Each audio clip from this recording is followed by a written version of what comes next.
The officer finally broke the silence, his voice steady, yet carrying a weight that made every recruit stand straighter. He declared that training would continue, but it would not be the same anymore.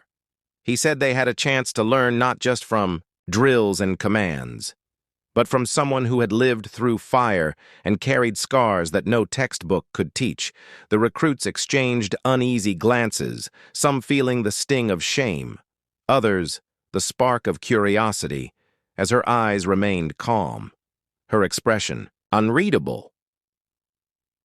The veteran stepped closer and told the officer plainly that she was not like the others and that pretending she was would be a mistake. He said she carried knowledge earned in blood and that ignoring it would dishonor the men and women who had fallen beside her. His words cut deep into the recruits who had only moments ago thought themselves strong and invincible. Now they understood they were standing beside someone who had already crossed the line they had only trained to reach, and that realization pressed into their minds with a force they could not escape. She listened without moving her body still and her breathing steady, but inside her chest, memories surged. Voices of her old unit, the chaos of the battlefield. The last look in the eyes of comrades who never made it back. Each scar on her body burned with the weight of their stories. She could feel the tattoo like a brand beneath her skin, reminding her that she was a survivor, not by choice, but by fate. And she wondered if these recruits could ever truly grasp what that meant. The recruits looked at her with new eyes. The same mouths that had laughed now remained closed. The same hearts that had dismissed her now beat faster in the face of a truth they had not expected. One recruit finally spoke, her voice small and uncertain, asking if scars. The room was silent after the revelation, and the weight of her tattoo still hung in the air like a storm that had not yet passed. The veteran who had first reacted sat on the edge of his seat, staring at her with eyes that carried 1,000 memories, and none of them easy to bear. His breathing had slowed, but his gaze was fixed, as if he was trying to decide whether the scars on her face and the ink on her skin belonged to someone he once knew or someone he had only heard about in whispers of old missions. She stood her ground, the others around her uncertain of what to say or how to act. The stories of her unit were whispered legends, the kind of tales recruits passed in hushed voices when the lights went out, because speaking them aloud seemed almost disrespectful. They had been the kind of warriors who appeared when all hope seemed lost and vanished before the dust settled, leaving only questions and rumors. Yet here she was, standing alive, bearing proof in flesh and ink that those legends had walked in the world of men. The veteran finally spoke, his voice unsteady, but edged with awe. He said he remembered that unit. He remembered the day they were sent on a mission no one believed could be completed. He remembered watching from a distance as a team of shadows disappeared into hostile terrain, never to be seen again until word came back that the impossible had been done.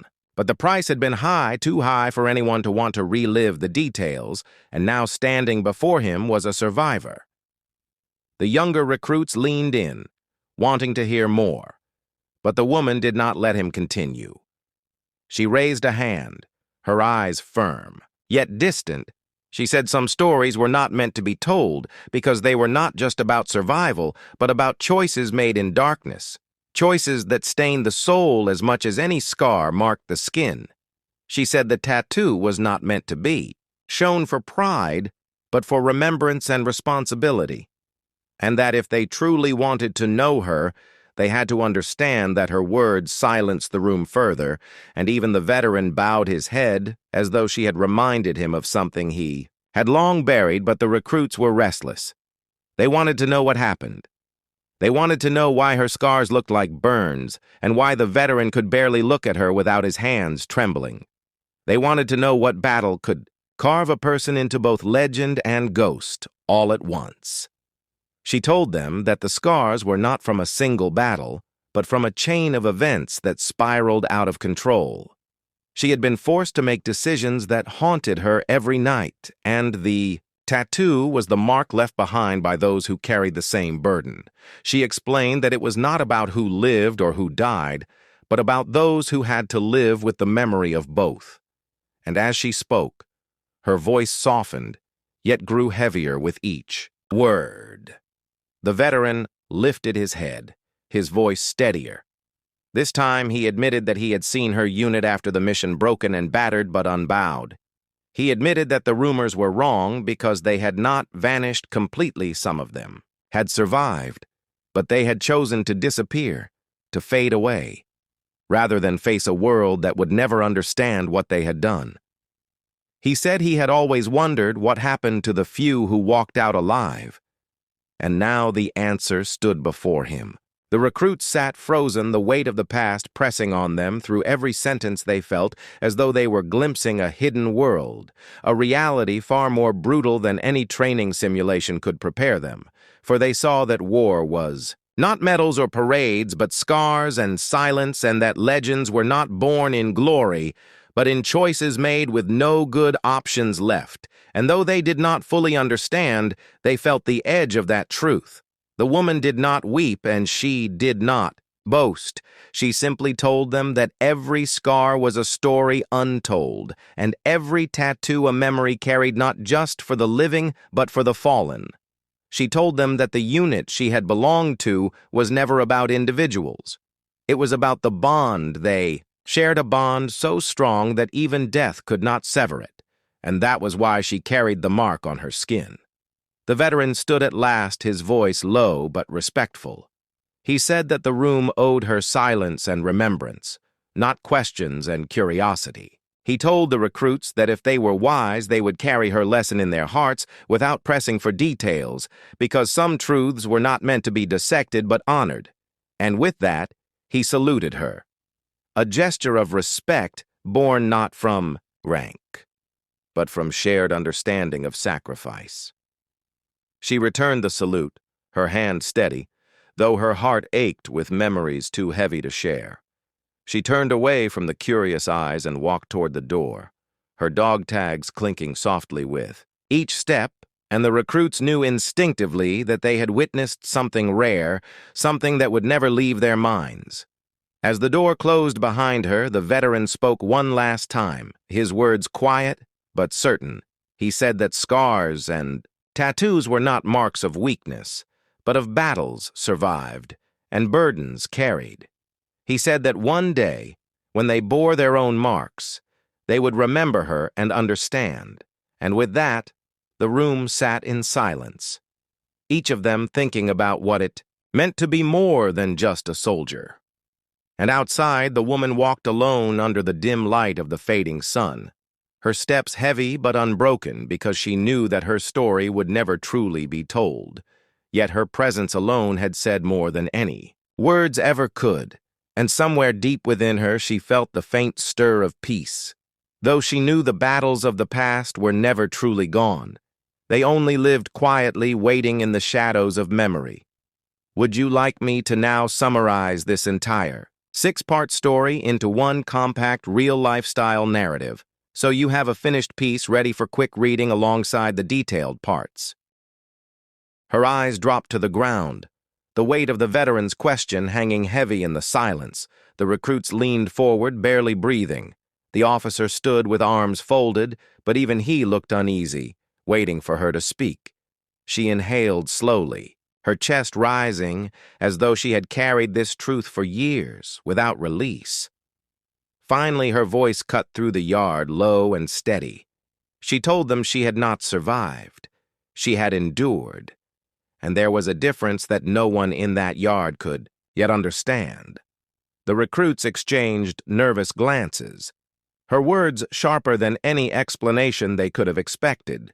She lifted her arm, revealing the scars that stretched across it. Each mark a story, she said, each cut or burn a reminder of what they had faced when Ghost Division walked into the shadows of war.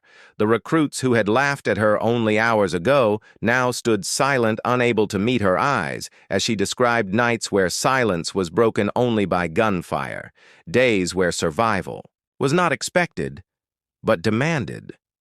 The veteran nodded slowly, his eyes glistening with memories of his own battles. He asked her to tell them about the mission, the one that left her standing alone. The recruits froze their skin prickling as they realized.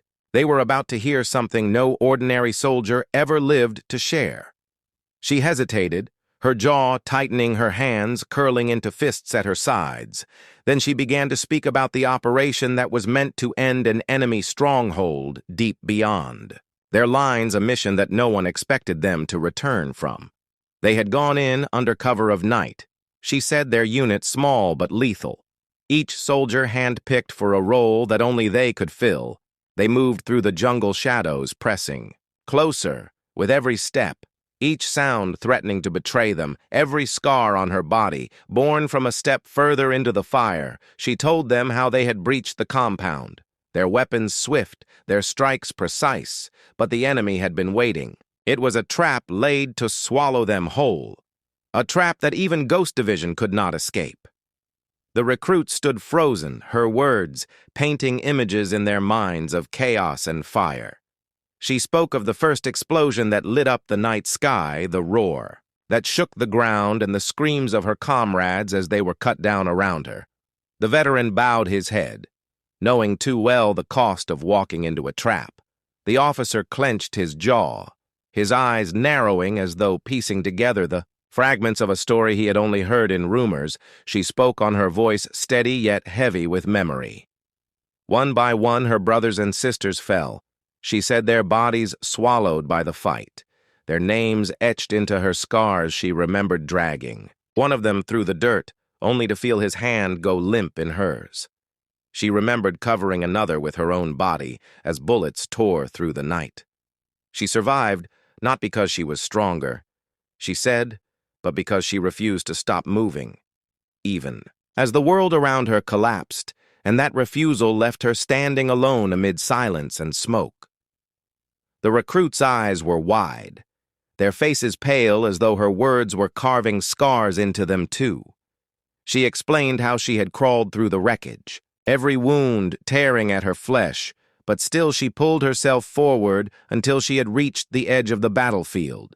She was found half-conscious, her body broken, her unit gone, the insignia on her wrist, the only mark that remained of Ghost Division. And the reason she still carried the weight of their memory with her every single day. She lifted her head, then her eyes hard and unflinching. She told them that the scars on her body were not marks of weakness, but proof of survival and sacrifice. She had carried Ghost Division with her in every step since that night, and she would carry them until her last breath. The recruits did not speak, their laughter gone, their pride stripped bare. The officer studied her with new eyes. The veteran stared at her wrist once more, as if seeing the faces of those lost in the ink of her tattoo, and the silence returned heavier than before.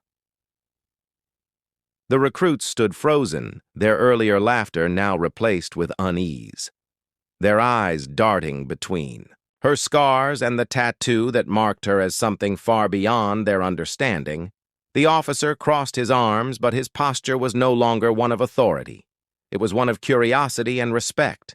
The veteran kept his gaze on her, never blinking, as though he feared she might vanish if he looked away. She had told them enough to silence the yard, but the weight of the unspoken details pressed heavier than any words could. One recruit tried to speak, his voice breaking as he asked if she had been afraid, if she had thought about running when the mission turned to chaos. Her head tilted slightly, her eyes narrowing as she answered that fear was always there. Fear was constant, but what mattered was what you did with it. She told them she had used fear as fuel, not as a chain. She had kept moving even when every instinct screamed to stop, and that was why she stood here breathing when none of the others had returned. Her words sank into the recruits like stones dropping into water, their ripples spreading through the crowd, each one suddenly remembering the way they had laughed, mocked, whispered behind her back, and now shame burned in their throats. The officer remained still, but his eyes betrayed thought, his jaw tight as though weighing the value of the woman before him against every soldier he had ever trained. The veteran finally spoke again, his voice rough but steady. He told the recruits they had no idea who they had been standing beside until now. The woman lowered her arm, letting her sleeve fall back over the tattoo as though closing the door on that part of her past. But her scars remained visible. Her scars were reminders that could not be hidden. The recruits shifted uncomfortably, realizing that every mark they once ridiculed carried the story of battles they could never imagine. The veteran said she bore those scars not as shame, but as honor proof that she had carried the burden of survival when others had not, and that alone demanded their respect. One of the recruits, who had mocked her most fiercely earlier, dropped his gaze, unable to meet her eyes. He muttered an apology, barely audible, but she heard it. She turned her head toward him, her face unreadable, her silence sharper than any scolding words. The officer watched the moment unfold, knowing something inside his unit was changing. They had built themselves on pride and bravado, but she had dismantled that, with nothing more than truth and scars. The silence stretched, and with it came the shift none of them had expected. The veteran moved closer, his eyes still locked on her as though trying to read the weight she carried. He asked if she had ever wanted to forget, if she had ever wished the tattoo was not carved into her skin. She paused, her breath steady, before answering that forgetting would mean losing the memory of her unit, and that was something she would never allow. Her scars and her tattoo were reminders of lives lost, of voices silenced and carrying. Them was her promise to never let those names fade into the shadows. The recruits listened, their hearts pounding as the weight of her words pressed into them harder than any training drill they had ever faced. They began to understand that strength was not the absence of scars, but the will to carry them. The officer nodded once, his expression no longer harsh but measured. He could see that her presence among the recruits was not an accident. It was a lesson, a living reminder that war was more than drills and shouts. It was survival, it was sacrifice, and she embodied both without ever speaking boastfully. Then the veteran turned to the officer, his voice firmer. Now he said she should not be treated as another recruit. She had already walked paths none of them would ever tread. His words hung in the air. The officer remained silent, his eyes locked on her as though weighing a decision that could not be made lightly. The recruits shifted again, waiting for what would come next.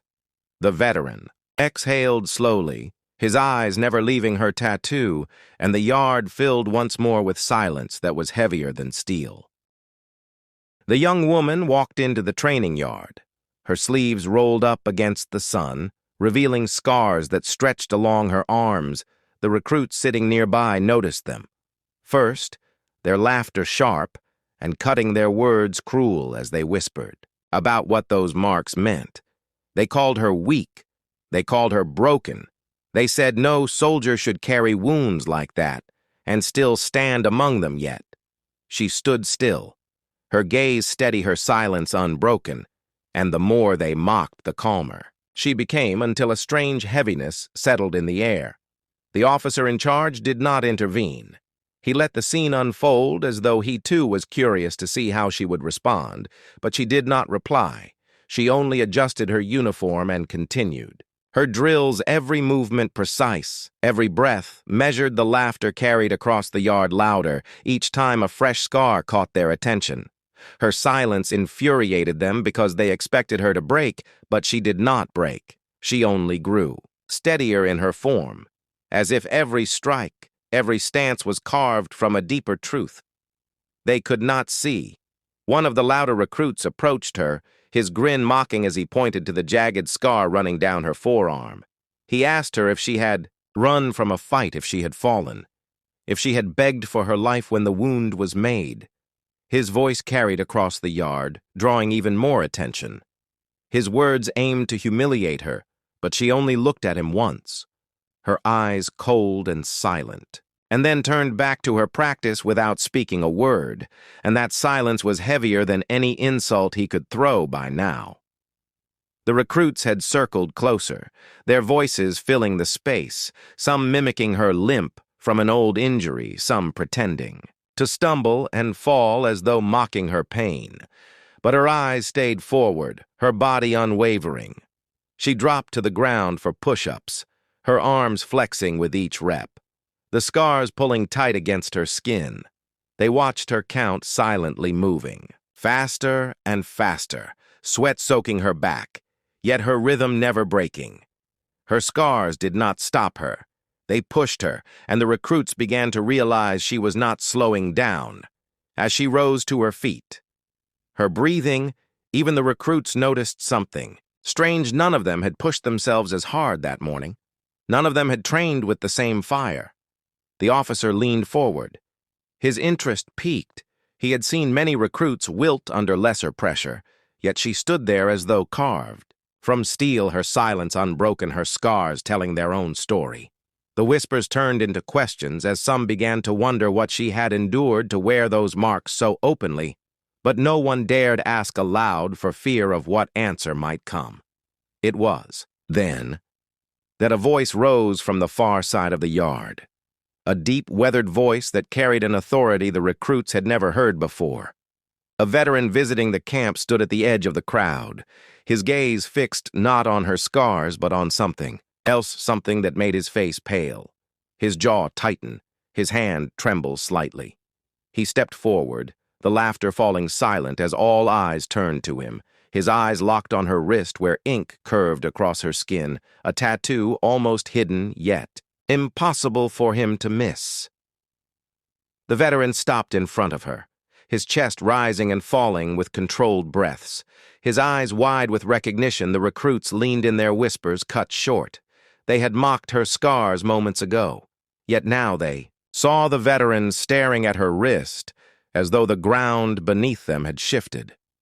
She raised her arm, slowly brushing dirt away from the faded ink that curled into the shape of a unit insignia, one that none of the recruits recognized, but the veteran knew all too well, and the silence grew heavier than ever before.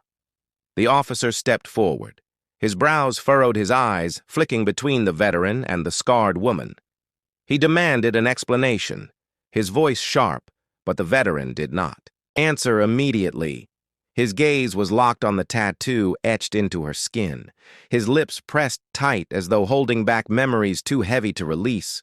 The recruits fidgeted, their earlier laughter dead in their throats, their eyes darting between her scars and the tattoo they did not understand, and the air grew colder as the weight of the veteran's silence stretched on with something unsaid. The veteran stared at her wrist, his lips parting slightly as if to speak, but no words came. His eyes traced the faded ink. The curved lines of the insignia burned into his memory. It was a mark that only a handful of men and women carried, a mark of a unit that had been spoken of only in hushed tones because its missions were never written in open reports. The recruits did not know what it meant, but the veteran knew, and his silence spoke louder than anything else in that moment. The officer grew impatient, his voice sharper now as he demanded clarity from the veteran. What was it about this tattoo that had stolen the words from his mouth? Why did a hardened soldier suddenly look as though he had seen a ghost? The scarred woman stood silent, her wrist lifted just enough for the symbol to be seen, her eyes never leaving the veteran. She seemed to know that he recognized it. She seemed to know this moment was inevitable and that soon the truth would force its way out. The veteran finally exhaled, his voice rough as gravel as he spoke. That insignia belonged to a unit long believed to have been wiped out, a unit that had faced missions no ordinary soldier could survive. The recruits froze, their mocking laughter turned into disbelief. They glanced at her wrist, then back at the veteran who spoke each word as though it was carved in stone. She was no ordinary recruit, no weakling scarred by failure. She had belonged to a team forged in the most brutal shadows of war. And now she stood among them. Gasps rippled through the crowd. The recruits stared with wide eyes, trying to reconcile what they had just heard with the woman standing before them. How could someone they mocked as broken carry the mark of a unit legendary? Even to hardened veterans, the officer took a step closer, his jaw tightening as he demanded details. The veteran explained haltingly that this was the mark of Ghost Division, a unit created for missions deemed impossible operations that left no survivors yet. Here she was, breathing scarred, alive, and steady in the middle of the yard. The recruits whispered feverishly, some shaking their heads, refusing to believe it, others stealing glances at her scars as though they suddenly told a new story. The veteran spoke again, his voice lowering as he described the kind of battles Ghost Division had faced entire platoons. Swallowed by darkness, missions deep behind enemy lines, strikes that required sacrifice, with no chance of return. The recruits listened with pale faces. The woman said nothing. She only stood still, her silence wrapping tighter around the yard as, though daring them to question her survival, the officer finally turned to her, his voice steady but edged with urgency. He asked if it was true. He asked if she had been part of Ghost Division. She lifted her eyes to meet his, her silence stretching, so long that it made the recruits shift uneasily. Then, with a small nod, she confirmed what the veteran had already seen. The yard fell silent, the air heavy as the recruits realized their laughter had been aimed at someone who had walked through fires they could not even imagine, and the tension grew unbearable. One of the recruits who had mocked her the loudest stepped forward, his face pale, his mouth dry as he stammered a question. What had happened to her unit? What had left her standing, here alone? But she did not answer. At least not yet. Instead, her eyes darkened, as though pulling her back into memories she could not shake. The scars on her arms seemed to tighten in that moment.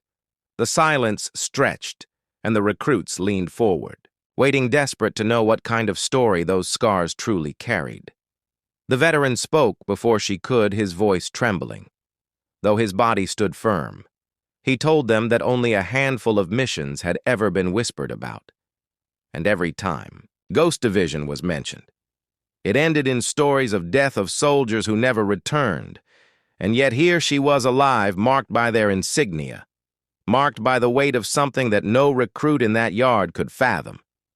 He looked at her then and asked the question none dared to say aloud: how had she survived when no one else ever did?